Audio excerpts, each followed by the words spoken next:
Te haki Tino Rangatiratanga. Ko Linda te kaitiaki anake kei te ora.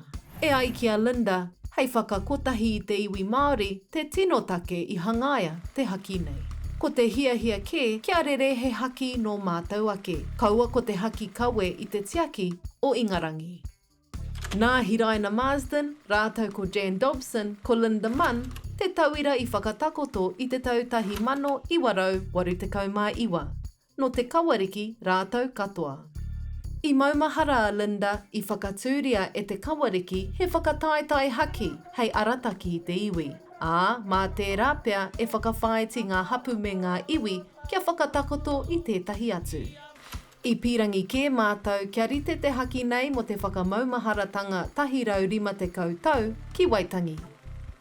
Nā Hiraina, nōna hoki te whakaaro. I tuhi ngā tauira tuatahi, i runga tauira i te marae. Nā Jan te whakaaro kia tuia ngā wāhanga katoa. Nā Jan rawa ko Linda hoki i tapahi, ka tuituia. Nā te katoa i whai wāhi ki te mahi i te haki nei. I te tau 2001, whai mana ai te haki Tino Rangatiratanga kia tū hei haki mō ngai Māori. Ārohirohi ana te haki ki ngā tohu whenua maha o Aotearoa. I whakaaro a Linda, kōrera wātu mātou i mōhio te pānga o te haki nei ki runga i a mātou ngā pakeke, tai atu ki o mātou mokopuna. Tino Rangatiratanga. Tū Māori ki te ao.